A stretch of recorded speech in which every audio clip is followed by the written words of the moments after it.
everyone, it's me, Scarlett Kol, young adult author, YouTuber, and storyteller, and I am back today with a question from one of our viewers. So I had a question in the comments a few weeks ago from Dal. Dal is one of the authortubers here on YouTube, and I'll include Dal's channel in my description box below if you want to check it out. But the question that was posed was, how do you find an audience for your books? And I felt like this would make a perfect video and a great way to start out January 2021, as a lot of people have made their resolutions and have goals for big dreams and big sales in 2021, or maybe they're releasing their first book. So this might be a really, really good way to start out the year. Speaking of AuthorTube, I also wanted to mention that there is a channel, Tanya's Writing Realm. I'm going to include that, a link in the description box below, has started a super fun little AuthorTube thing that she's going to be doing every month. She started this past January. And basically what that is she's going to be talking about her AuthorTuber of the month. She's going to pick an AuthorTube channel that she enjoys and she thinks is worth watching. I believe her focus is on some smaller creators, to try and get them a little bit more exposure and get people watching those people that don't necessarily have 30 or 40,000 followers. So I think this is a really, really good initiative, and it's super fun, and it's actually going to open doors for a lot of people. Plus, I'm always interested in finding new creators to watch, so I'm really excited for the ones that she brings up throughout the year. However, for January, she has also selected me as the AuthorTuber of the month. So that is super exciting, and I'm totally floored that she would pick me. So if you have come over from Tanya's channel to check me out, thank you so much for doing so. And if you have a chance, go check out Tanya's channel. It's Tanya's Writing Realm, and I do have that link in the description box. However, we are just going to get straight down to the nitty-gritty because I have a lot to say about finding an audience for your books. All right, but before we get a little too involved, maybe you might want to take a second and hit that like button below this video. And if you're not already a subscriber, hit that red subscription bar and the notification bell to let YouTube know that this is something that you do want to watch and you do want to hear more content from me. Little things like that definitely help my channel. It's free, it's easy, and if you want to help any creator on this platform, that is definitely the way to do it. Comments will also help. All right, so here we go. The first thing about finding an audience for your books is you actually need to do your homework, and I find that this is really, really important. And as I get through some of the steps that you need to do for this homework, you're going to hopefully understand why this is such a pivotal thing that you need to do. So the first thing that you need to do is you need to know what your product is. So granted, you've already written this book, you should probably know what the book's about, all that sort of thing. But as much as this sounds very, very simple, sometimes it can be very, very difficult. Maybe you have a very easy categorized book. So let's say you wrote a billionaire romance. Billionaire romance, there's a genre for it, there's a trope related, very, very simple to slot that in. You know who the audience is going to be, people who like billionaire romances, royalty romances, things that have that sort of feel to it. However, if you are writing a book or have written a book that has various different genres or a lot of different things going on in it, it might be a little bit more hard to classify what exactly you have there. And unfortunately, when you go to try and find an audience and try to market your book, you are going to want to be able to lean in to some of these genres and tropes that you're using. The more that you're using, the more difficult that's going to be. So the first exercise you're going to want to do is write down what's all included in your book. What genres are you using? What tropes are you using? What category are you in? If you don't already know what category you are. Are you young adult? Are you new adult? These are different things. Are you horror or sci-fi or romance? Do you have several of those different genres? Write those all down. Everything that you have included in your book, write it down. Then you're going to want to take a look at those genres and see which ones make the most sense and are going to attract most readers. So for instance, one of my books is a dystopian book. It has biopunk elements to it. It has romance to it. It also is a retelling of a popular legend. So these are very different audiences. There are people who really like retellings. There are people who really like romance. There's people who really like that sci-fi dystopian type of feel to it. So unfortunately, there isn't necessarily always a cross between those different audiences. So when I needed to market that book, I needed to know exactly what I was dealing with. And just because you lean into something, so let's say I go more with this is a dystopian book, then it doesn't necessarily mean I'm wiping everything else off the table. It's just a matter of when I'm choosing to market this book, generally this is what I'm classifying it as. And then when I get into more nitty gritty of marketing or talking to readers or various different things, I know where I can lean in and where I can't.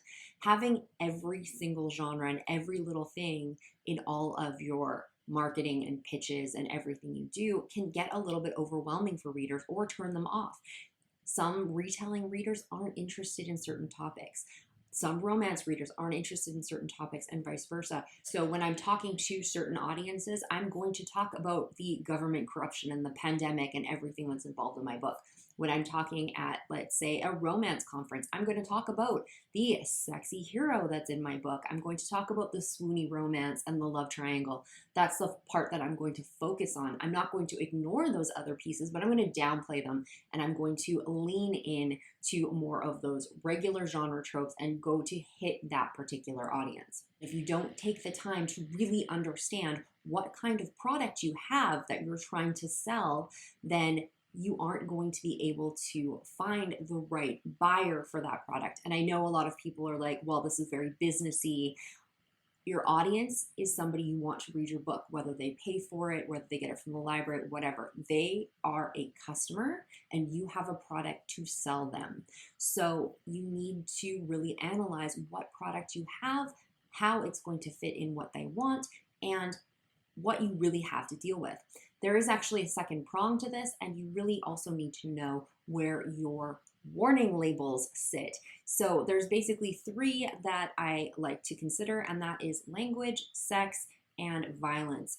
Let's use the billionaire romance for an example. It's a very clear genre, a very clear audience. However, if you wrote a sweet and clean billionaire romance, it's going to attract a different audience than a very steamy, sexy billionaire romance. They are different readers. There could be some crossover, but essentially, if you aren't marketing to the right reader, this could be a problem. So let's say, for instance, you wanted to create the cover for your book. So you pull up the top 100 covers for billionaire romance on Amazon, and they all are very steamy, but you decide to go with that same look because you find that these ones are popular and this is the route you want to take. But you've written a very sweet and clean book. So if you go with a very steamy cover just because it's popular and give the reader a sweet and clean book, you're not going to find your correct audience because these are not the readers that you're looking for. Those readers are looking for something that's going to be a little sexier. It's going to have more language. It's going to have more explicit content in it, which your book doesn't have. When I see authors struggling with finding their audience, one of the things that a lot of them will always come back to is what are you trying to sell? And are you leaning into the things that you're really offering your reader? If you have created a cover or a blurb or marketing content that doesn't align with the product that you have, you are either going to find the wrong audience or you're not going to find an audience at all because it's just going to be muddled as there's too much going on. Okay, so the second piece of homework is now we know what we're trying to sell. We need to figure out who we're trying to sell it to and figure out what our ideal reader looks like. You can break it down to they have green eyes and red hair and stand about 6'5", but that's not what I'm talking about. What I'm talking about is for those people that would read your book, what are the other things they're interested in? What are their hobbies? What are the things that would make them excited about your book or excited just in general? The meat of this exercise comes in. What other books, movies, and TV shows are they consuming on a regular basis that make sense to your genre? So what I would like you to do is if you're going to do that, make a list of those things. A lot of times if you're have pursued traditional publishing or are in traditional publishing, you've already had to come up with these things. They're called comps, and they will be basically types of work that are either books or movies or whatever that relate to, or if you read this, you would like this type of content. So initially you want to make a list of those books and movies and things that are similar to what you're writing. or what you've written. So this way you can use this list to figure out exactly what kind of reader you're looking for. The second or lower part of that list, I would also like you to include any books, movies, or TV shows that have a similar vibe or feel, or you think that your reader would be into. So just because it isn't exactly like your book doesn't necessarily mean it doesn't have the same type of audience. So are there books or shows out there that your audience would be really, really interested in, even though it's not a direct comparison to your book? The reason to do this is threefold. The first off is to find out the size and saturation of your market. If you find this exercise extremely easy, there's a ton of things out there that would be really likable for your audience and the audience of these shows and movies and books, then obviously there is a lot of content out there, but the market is very big. So there's a lot of people in that market playing in that space. But depending on how easy this comes to you, there might also be a lot of content that already exists there. So the competition may be very high, but there also might be a lot of audience to reach out there. So there's a lot of potential, but there is a little bit of risk. On the flip side, if you're finding this very, very difficult and you have done that first exercise of really knowing what your product is, if you haven't, you're going to find out very quickly as this exercise will get very, very hard and you might have to go back to step one. But if you do have a difficulty with it because there isn't a lot of stuff that you could compare to your work or that other people would enjoy that would be the same audience as your work, then you might notice that this is a very niche market that you are trying to get into. This allows for a lot of potential because clearly there isn't a lot of stuff out there that would appeal to your audience, which is great. But on the same note, the audience also might be very small. So you might only be able to reach so many readers in your audience. The second reason this is super important is that you can use it in your marketing later. All the stuff that you figured out are comparisons when you're talking to readers, when you're posting about your book, when you're doing interviews, any of those sorts of things, you can say, if you liked this, you will probably like this. For a good example, I went to a signing a couple of years ago. I was a very small fish in a very big pond on this one. And the first day I did sell some books. It was exciting, but I really didn't sell a whole lot. The second day of the signing, I actually took out a Post-it notepad and went, if you liked X series, try this. And I stuck them to the front of every single one of my display books. Well, I almost sold out of everything that I had. And specifically, the one that was the biggest and most popular series that I used as a comparison, people gravitated to that book. When they came to my table, that's the first one they picked up. And I did sell out of that title entirely. The only thing you need to be very careful with here is you want to use that first list of the ones that are direct comparisons. Whereas that one that's a little bit more of a reach of a list, things that people would enjoy but not necessarily directly related, this gets a little bit more difficult because if you tell people it's like this or they're going to like it if they liked a certain movie, then they are going to expect that kind of content. And if it isn't what you're delivering, then it's going to backfire on you and not have the desired effect that you want. And the third reason for this is just basically to identify your audience. And we're going to talk about that a little bit later, so I'm not going to get into too many details. So the third thing you need to do for your homework is you need to understand your market and how they consume content. Things are very different based on your category, based on your genre, and based on your plan to distribute your books, as well as whether or not you are traditional versus indie published. For example, picture books. Picture books are a predominantly paperback market. Kind of makes sense with all the illustrations, but if you are in that market and you are a predominantly ebook seller for picture books, obviously as much as technology is changing, it's still paperbacks that rule that world. If you are not in a paperback format, it's going to affect the audience that you have, and you're going to have to try to appeal to ebook readers. But you should know that from the outset, as you know you're going to have trouble reaching a good chunk of that market and a good chunk of that audience because they are not interested in the format that you have to sell.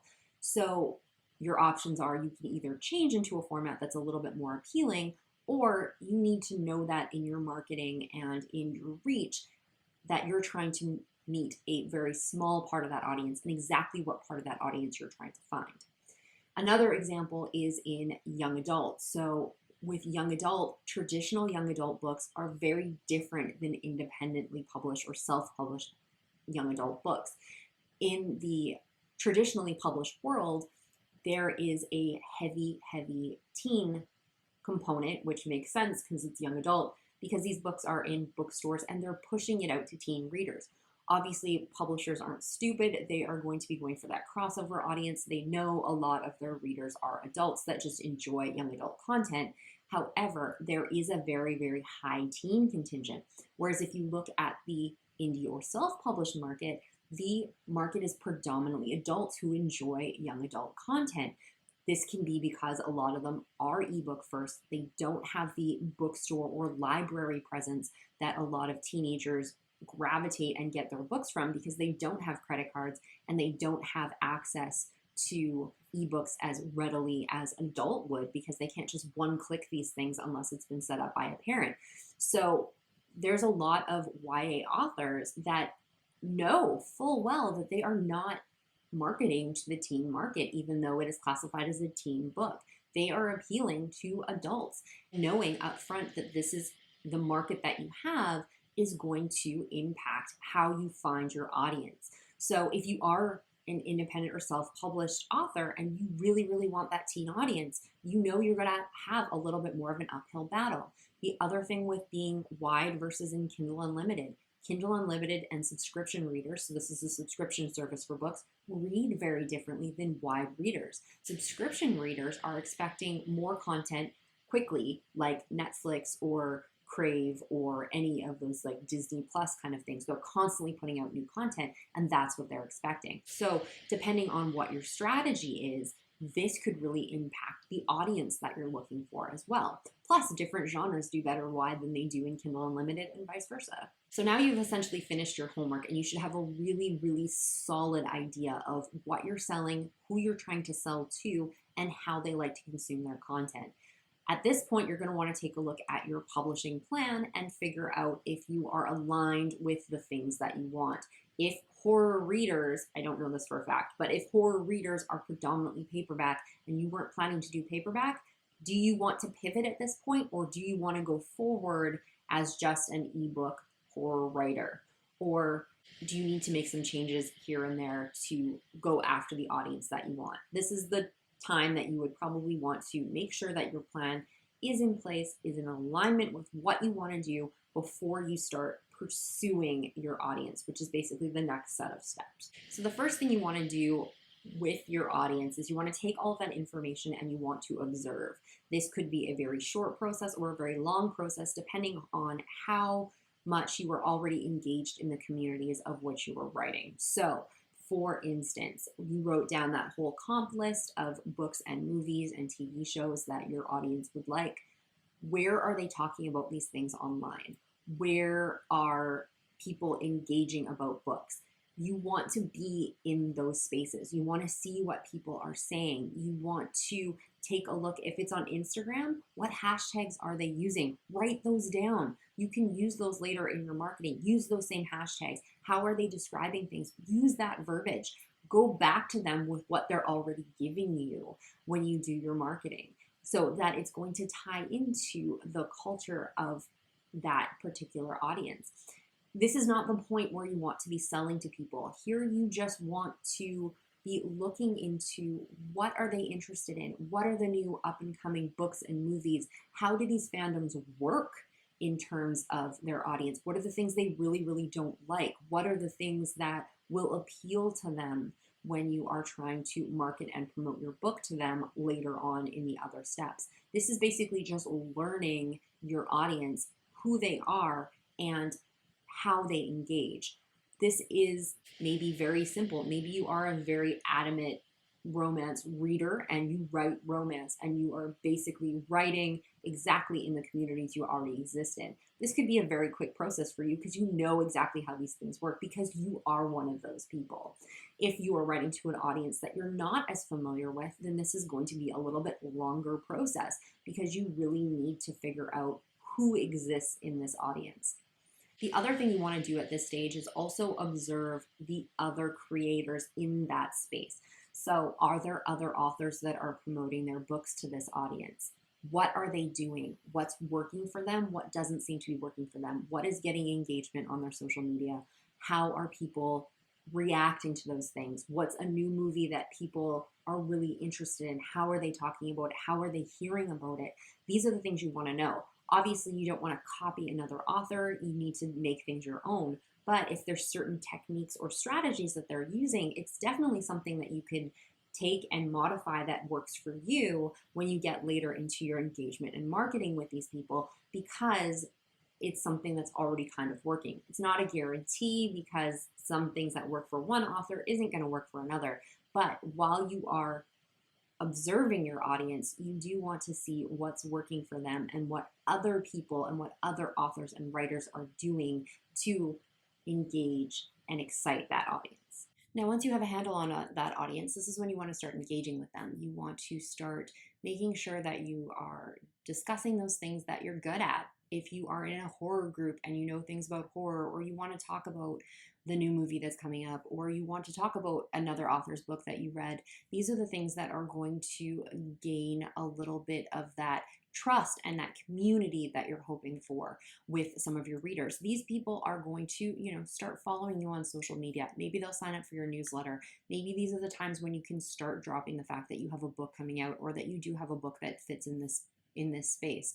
You also want to start engaging those readers that you have on your social media and in various different things. If you have a blog, do that. If you have a YouTube channel, do that, where you are talking about your book in the same terms that you have already found in the community. What are the things that really get them excited? What about your book would get them really excited in that same sort of vein? Like I said about the hashtags, if they're using certain hashtags, certain things that people follow, use those hashtags when you post. This is only going to be for your benefit. You can also reach out to those people if there's particular voices in your community that are really, really influential, or they're very opinionated, or you find would be really great. Maybe those are people you want to reach out to. You definitely want to be careful with this, but I have this book that I wrote. If I gave you a review copy, would you mind reading it and taking a look at it? Then they'll be able to give that word of mouth, that trust back into your community, back into your audience, to let them know that, there's this fabulous book by this fabulous author and I trust it, and so should you. The next step also would be a cross promotion with other authors. So this is the opportunity where you are going to reach out to other authors in your audience. I know some people find other authors as competition. I'm very much that people should work together, and if you gave 10 authors the same content, they would all come up with a different story. So if you have a chance, then you do want to engage with other authors. Maybe you can offer to do newsletter swaps with them. You are going to talk about their book in your newsletter. They're going to talk about yours. Or potentially you can offer up a interview or 5 best things about my book. I always struggle putting newsletter content together. So if you are basically going to hand me something that is pre-made, that I can trust, that I know is going to appeal to my audience, I'm definitely going to take it. You just need to be careful when you're doing cross promotions that you're not punching too high above your weight class. There is going to be a lot of authors that are going to say no. You are probably going to get a lot of more no's than you're going to get yeses in these situations. So you need to be prepared for that, and you need to take everything with grace and kindness. And when you do get an opportunity, make the most of it.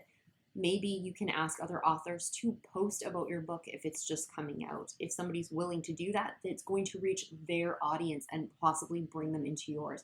If there are cross promotion opportunities, sometimes you can do a giveaway with other authors. Sometimes you can do like Instagram kind of parties where you all kind of promote each other. You can do various different things where you are tapping into the audiences of other authors as well as they are tapping into yours. This can be very daunting and very difficult when you first start out, as you don't have a huge audience and you don't have a huge build yet. But these things do take time, and you do need to know that you will get there eventually. It's just a matter of you have to start from somewhere. So really finding your audience comes down to a few different things. It's really, really knowing your product and really, really knowing who that ideal reader is. If you have no idea of who you're trying to sell it to, they aren't going to come flocking to your door just because you put out a book. You need to know who you're looking for. Then you need to go out into those communities, find out where those readers are, engage with them, be on their level, be authentic, be informative, be helpful, and be entertaining. I know this can be very, very difficult for some people who are very introverted, but essentially finding your audience comes down to knowing who they are and engaging with them on a personal level. There are definitely some other ways that you can jumpstart getting an audience as well, but these obviously are going to be a little bit more costly, and mileage definitely varies based on your strategies and how things go. So you can obviously do ads. Facebook ads and AMS ads, so that's the Amazon ads, are super, super targeted. BookBub ads as well. This is where you can use those comps or ones of kind of like audience adjacent items that we talked about right at the beginning of the video, because you can target your ads to those particular audiences. This is a little bit more of a cold call. You don't know who those people are. They may just swipe past it. It may not amount to anything. However, there are some people that are very successful with it. There are some people that just throw money away getting into ads because it just does not work for them. But it is an option and it is a way to find more of an audience. The other one that is kind of costly, or can be depending on where you live, however, it is one of my favorites, is go to conferences, go to signings, go to public engagements. This is really tough for some people who aren't very good with talking to other people or being extroverted. But if you can do that, this is one of the number one ways to meet people and talk to them. If you are at a book signing and somebody comes to your table, the first thing I always ask them is, what do you like to read? Immediately, I'm going to know whether or not this is somebody that's going to be a good fit for my audience and a good fit for my books. And if they are, I can engage with them on that, and I can lean into the specific genres and interests that they have that I know my product has to offer. I love going to these things, but like I said, it is very cost prohibitive if you are in an area that doesn't have these sorts of events, and it is a little bit expensive sometimes to get tables or various different things. And it can also be really, really hard if that's really not how you like to interact with people. But those connections I have made at signings have lasted so much better and are so much more personal than anything I have ever done before. And those people have been hanging around with me since the beginning of my career. They always keep coming back. They respond to me on my newsletters. They answer me personally. They are waiting in line to get my next book. Those connections are priceless, but they can cost a bit up front, and it can really put you out of your comfort zone if that's not something you're interested in. So Dal, if you're watching, I really hope that this answered your question. If you do have more questions or would like me to clarify something, make sure you're putting that in the comments below, and that's open to anybody. If you ever have a comment or a question about anything that you see in any of my videos, please let me know about it, and I will definitely follow up with you. Also, as I said at the beginning, this is a response to a viewer question. So if there's something that is burning in your brain that you would like me to talk about, let me know, and I will definitely get that in the schedule if this is something that I'm comfortable talking about. If not, I'll tell you up front and we can move on from there. So thank you so much for watching, and if you liked this video, make sure you're hitting that thumbs up, and if you would like to hear more content from me, make sure you're hitting that subscription bar and the notification bell. I have a really great video coming out next week about Ingram Spark and KDP print, so you do not want to miss that. Thank you so much for watching, and I will see you guys next time.